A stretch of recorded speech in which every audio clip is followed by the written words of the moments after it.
Joining me now from Des Moines is journalist David Smith. He is in Iowa covering tonight's caucus. David, thanks so much for joining us. We appreciate it. Thank you. Well, I know today is the big day. The candidates were out over the weekend, each one making the case for why he or she should be the Democratic nominee. Can you tell us what the mood is like there in Iowa? There's great excitement. Iowa gets the spotlight every 4 years. This is always a huge political moment.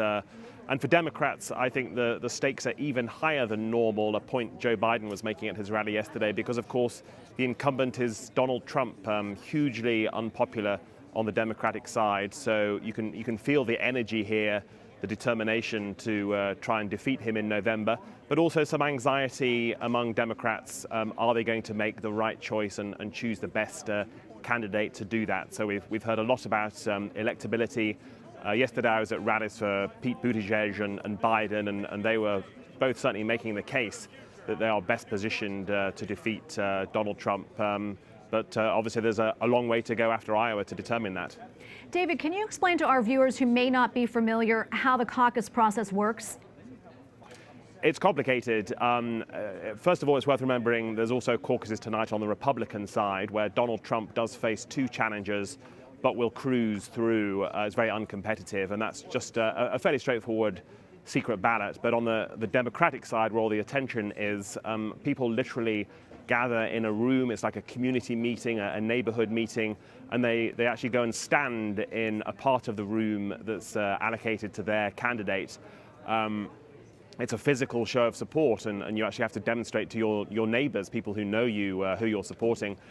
If certain candidates don't reach a 15% threshold, then they're eliminated, and we get some horse trading, some debating in the room. Please come over to our side. And eventually, based on where people are standing, a winner is determined.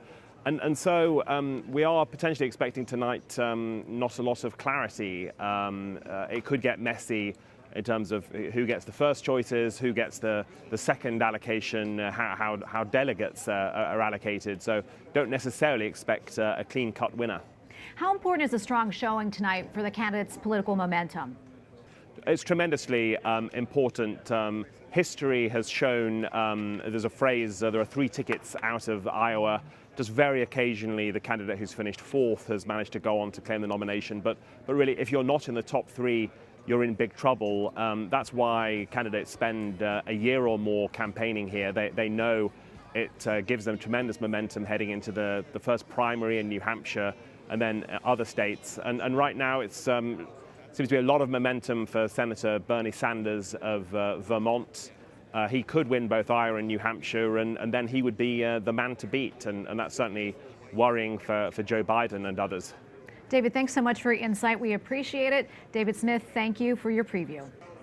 Thank you.